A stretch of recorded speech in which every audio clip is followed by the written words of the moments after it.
Bonjour Alain. Bonjour Frédéric. Extraordinaire, les agrumes. Alors tu vois, il y a une petite chose au cours de mes voyages. Je suis passionné d'agrumes. J'ai été bien sûr dans le pays des agrumes par excellence, qui est le Japon, avec plus de 50 variétés de noms qu'on ne sait pas. Kawashibang, il y a le yuzu bien sûr que l'on connaît, et puis il y en a plein d'autres. Quelques agrumes après dans les Philippines, avec le calamanchi, etc. On retourne après en Chine.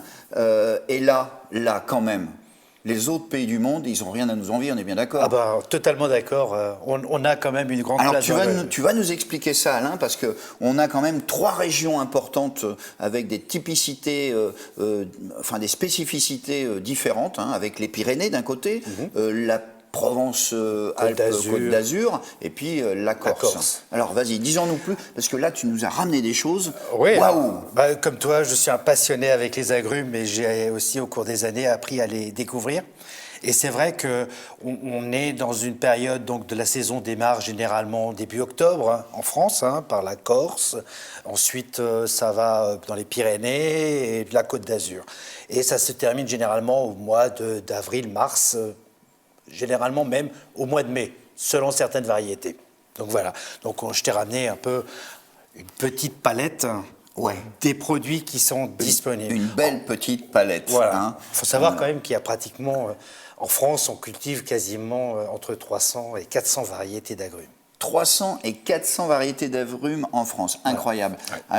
Alors, ils ne sont peut-être pas toutes commercialisées, sauf chez un producteur qui, depuis nombreuses et nombreuses années, je crois que c'est le plus fou et le plus passionné de la planète. Ça a été pour ça, d'ailleurs, que Michel Bachès a lancé cette production, parce qu'il était passionné, à chaque fois, lors de ses voyages, ramener des plants, des arbres, et il les a fait cultiver. Et forcément, un arbre qui pousse génère du fruit, et on est sur des fruits vraiment exceptionnels. Alors, pas en gros volume non plus, mais toujours des variétés vraiment bien spécifiques. Alors moi, ce que j'aime bien chez eux, c'est qu'au-delà de la passion, ils ont un vrai savoir-faire. Ouais. C'est-à-dire que c'est presque qu'ils parlent à leurs fruits. Ils vont pas faire planter n'importe quel arbre pour dire on est une ferme ou une encyclopédie sur Terre, mais on a simplement des envies de faire découvrir des saveurs, des arômes, des parfums, des odeurs complètement différentes. C'est un peu ça. C'est totalement ça. Et il faut savoir que dans la ligne conductrice, si on veut, des agrumes un peu d'exception, on est toujours sur des notes entre la mandarine, le pamplemousse, le citron, la bergamote, mais toujours dans des subtilités, des sucrosités, des acidités, toujours avec des nuances.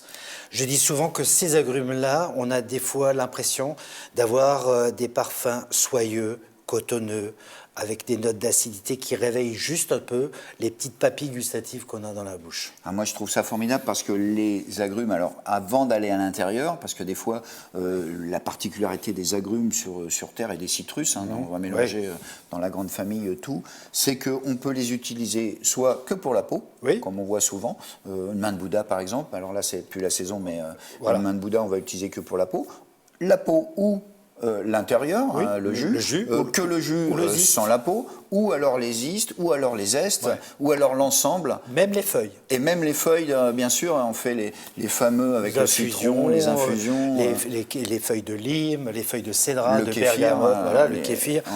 En infusion, soit dans des trempes. Enfin, je veux dire, c'est tellement vaste, c'est tellement grand que chaque agrume peut apporter sa fraîcheur. Alors la saison des Pyrénées, on va dire octobre. Alors oui, comme Euse, donc Massif central, parc régional, microclimat, le Mont Canigou. Je veux dire, on est vraiment dans un climat vraiment propice à la culture de ces agrumes-là.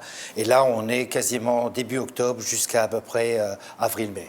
D'accord. Avec à chaque fois des variétés qui se succèdent. Il faut dire quand même que l'agrume a besoin de soleil, mais de froid. Voilà. Et souvent, c'est le froid qui apporte cette sucrosité, cette maturation qu'a besoin l'agrume. Le jus.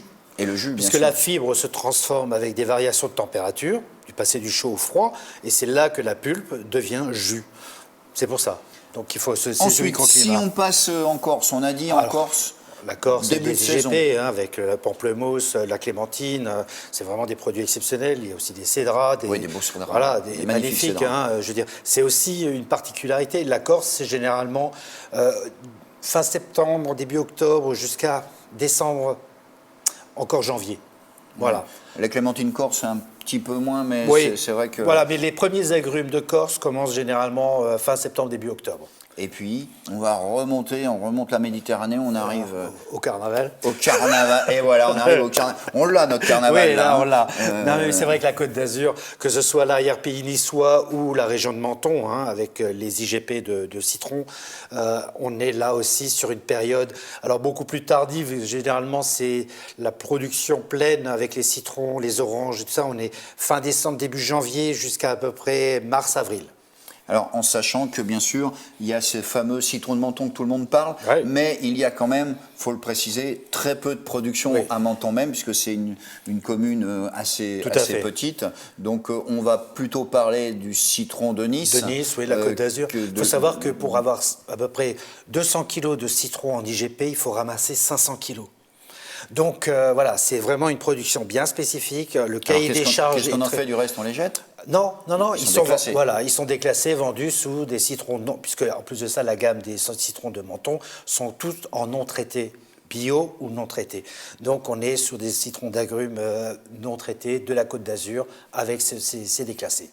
Alors, les Italiens n'ont qu'à bien se tenir parce que souvent on nous dit oui, la Sicile, etc., l'orange vanille, effectivement, Oui. c'est très bon, c'est très Oui. bon. Mais nous, on est On quand va- même voilà, on très, va très, très, français. très bon. Et Voilà. puis on va quand même privilégier un peu tous ces producteurs qui se donnent énormément de peine pour pouvoir produire ces agrumes-là. Eh bien super, on a fait un beau carnaval. Il faut rappeler que le carnaval de Nice, Menton, enfin le carnaval de la c'est au Côte mois de d'Azur, février, c'est donc, au mois de février et c'est quand même le seul, je pense, D'après moi, carnaval c'est la seule manifestation d'agrumes d'agrumes. et aussi grandiose. Voilà, tout à fait. Donc Cocorico.